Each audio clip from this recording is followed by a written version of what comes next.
It's overwhelming, but it's also our jobs. Our job is only going to get harder. It's worrisome. This is something that's unprecedented. Now is not the time to be a cowboy. No one has anything to prove. We're all in this together.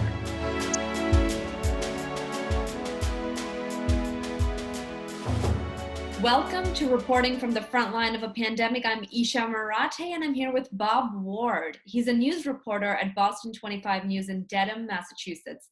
Thank you so much, Bob, for joining me. Hi, Aisha. Thank you very much, Isha, for having me. It's a pleasure. Can I ask you, how has your job changed?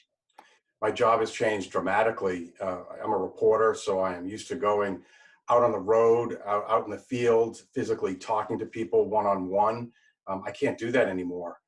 For the last week, I've been working from here. This is my house, and I've been doing Zoom interviews and recording that. My photographer records it, and then we have to get video from other sources because we can't shoot anything.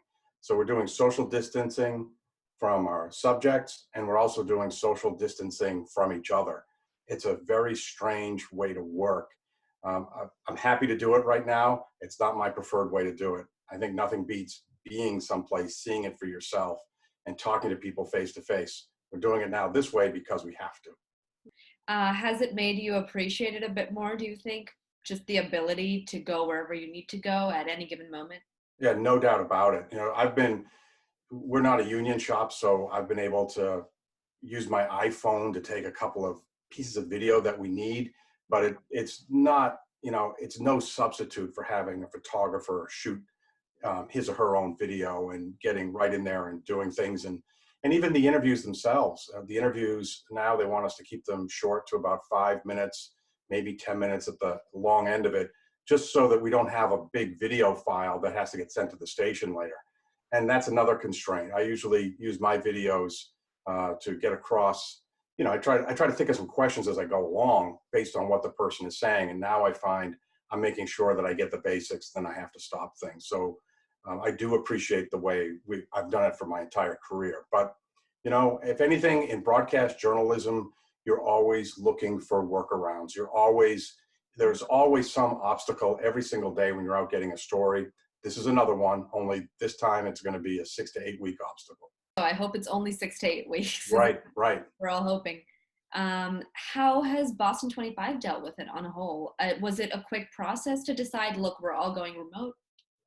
Well, I know that in the week before everything changed, they were already starting to automate everything and get everything so that people were out of the building. So I think it was the week in March before the sports leagues shut down. They had already closed off the garage and where we keep the big live trucks, and they set up a workspace in there for the photographers.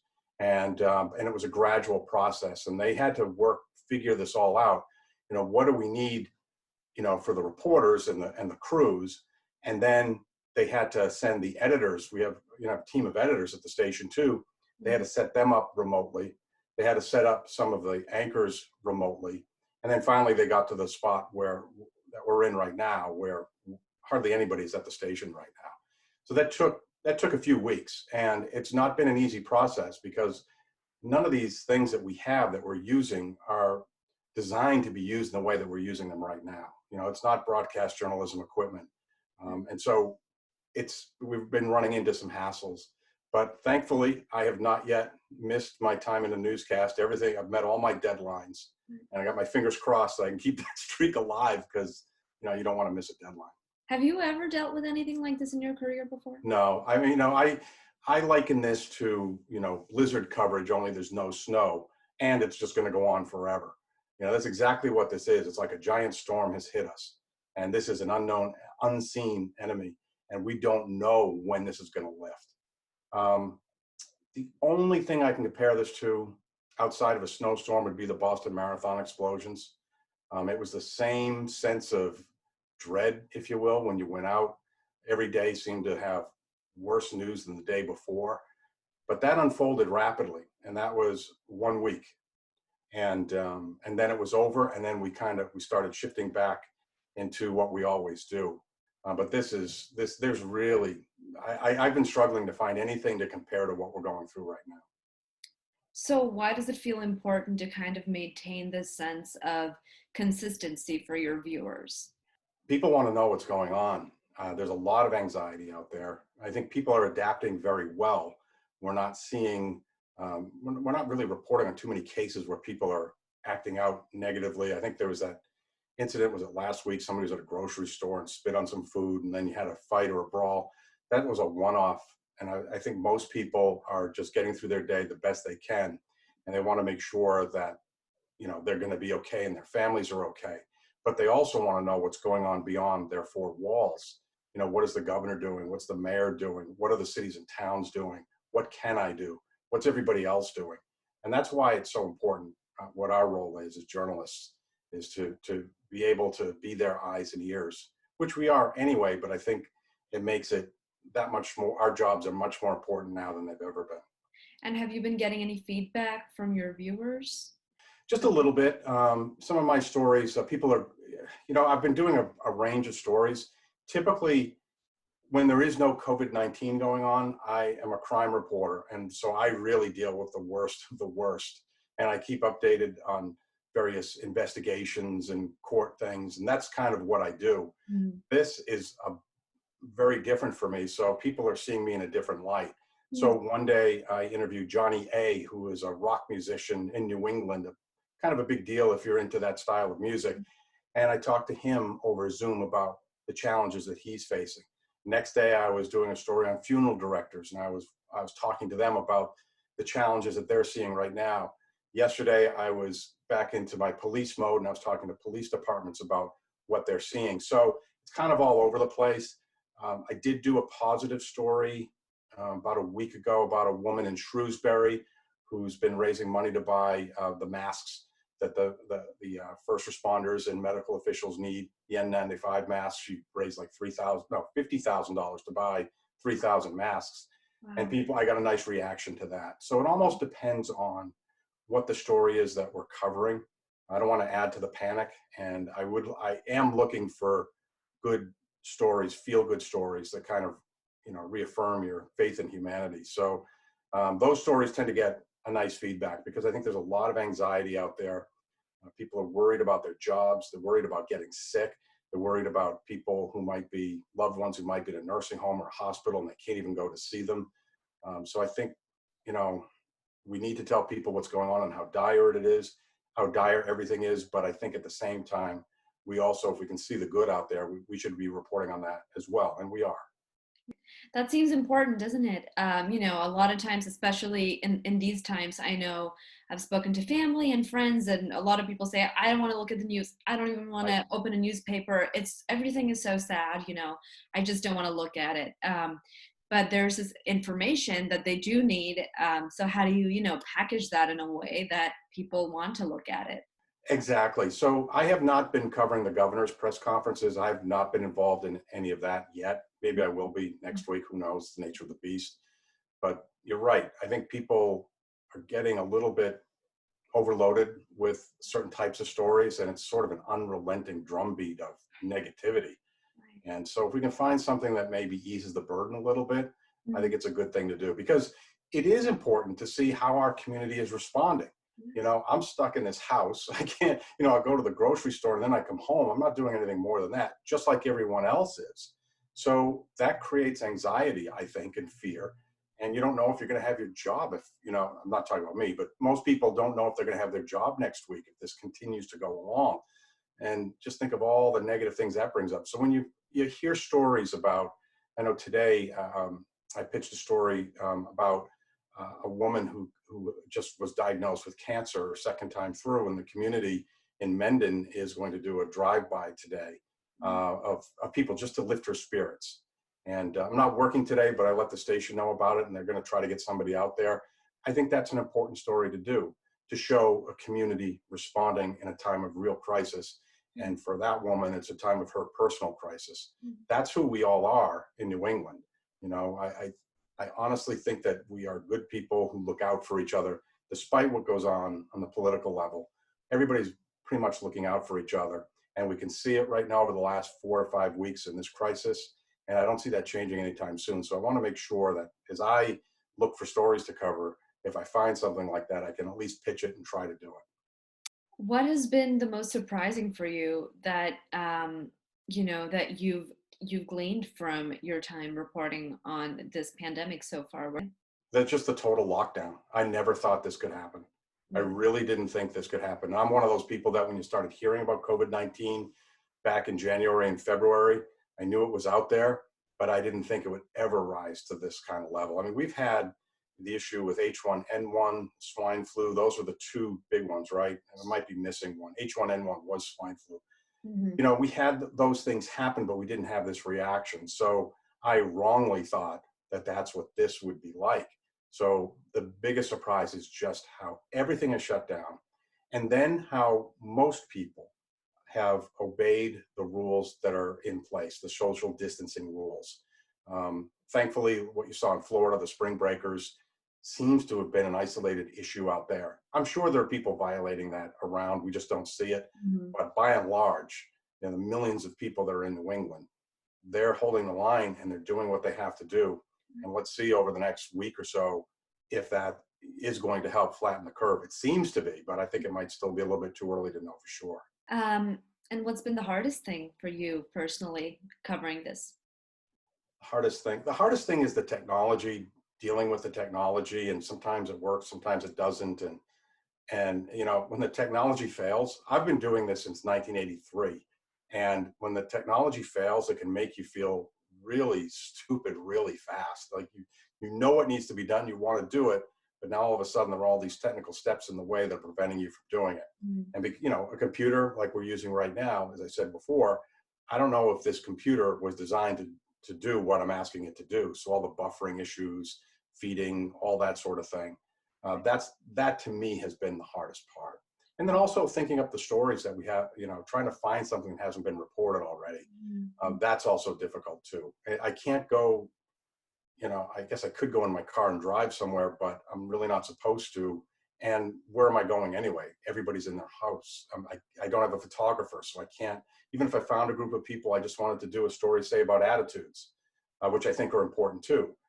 I can't go to where I normally would go to find a group of people just to talk to them and just get a sense of what they're thinking. Can't do that. I guess I would have to now go online and go on Facebook or Twitter and just kind of put a little casting call and say, let me know how you feel about something. Kind of different, that it's impersonal. I almost feel like I'm turning into a newspaper reporter instead of, a television journalist, which is what I've been since I graduated Emerson. Mm-hmm. Well, as journalists, you are in this kind of unique position where, yes, you're reporting on things, you're in charge of telling people what's happening, but you're also a citizen of the world and experiencing this as a person and as a family member.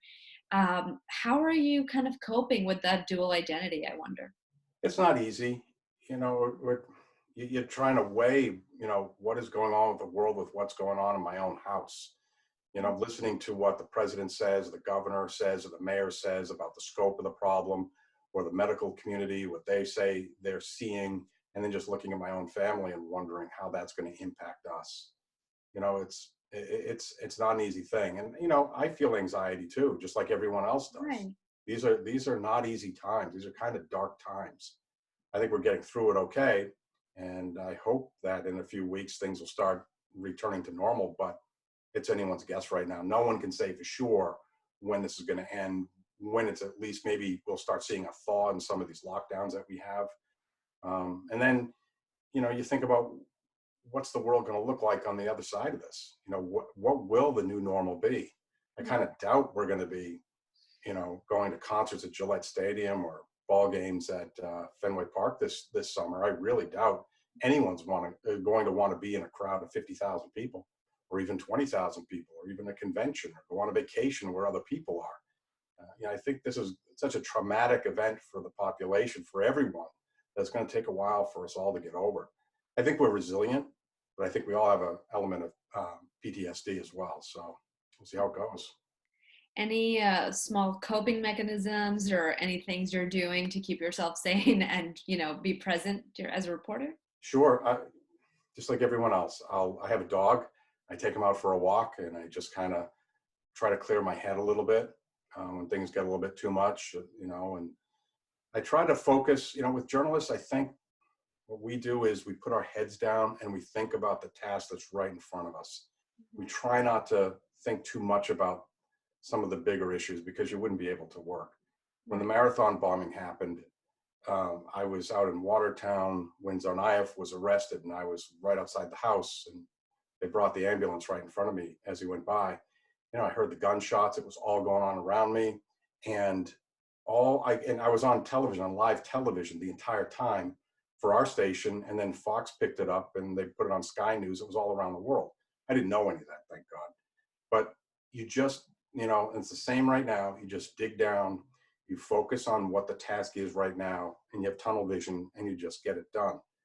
So at the end of my shift, when it's all over, then I take a big sigh of relief. I'll get the dog and just go for a walk, or just think of something else, listen to some music, Right. Do something like that. I try not to read too much because my mind ends up, when I'm trying to detox from all this stuff, I don't read too much because I know I'll start daydreaming and thinking about it again. So you just kind of have to stay focused on the task, and then afterwards just force your mind to think about other things any way that you possibly can. But it's important to take those breaks, you think? Absolutely. Our jobs are very difficult. Just think about the things that we see, even when there's not a COVID-19 issue going on, just on a daily basis. And then on top of that, all the deadlines that we now have, because news is becoming more 24/7. And we see that on local television. We're adding shows all the time. Mm-hmm. So it's, you got to have everything done yesterday. That was true back when I first started, but now it's even more true. So there's a lot of stress involved in the job anyway. So you have to take care of yourself, and you have to find ways to find that inner peace so you can keep going. Any tips you have for all of us graduating in a month in this insane time? Well, I do know someone who just got a job in New York in the middle of all this. She's one of our producers, and she's working in New York. This business is so weird because you can't predict anything. Anytime I thought I had it all figured out, I was proven wrong time and again. Right. So I would say same thing. Just focus on what it is that you want. Make sure you're the best that you possibly can be so that you can make the case to a potential employer that you're the person for the job that you're applying for. Emerson does an incredible job of preparing you for that. And on the other end, on the people who have the jobs, the employers, they're looking for people who are competent, who can get it done. And if you can do those things, you're going to excel. It won't matter if you're graduating into this brave new world. You will excel and you will shine. And I guarantee you're going to do well. But that's it's just everything that you're being taught right now, that it's all so very important. And you'll find that out. And you're going to find that you're miles ahead of many of the other students who are graduating into the same situation. Mm-hmm. It might be thin at the beginning looking for something. I don't know what the job market looks like right now. That's one of the things that causes anxiety.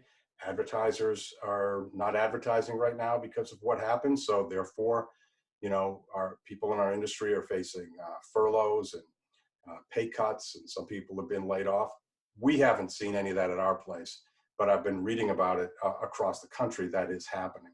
Yeah. So you may not have the number of jobs out there that you would hope to be able to apply for, mm-hmm. but honestly, excellence will always be rewarded.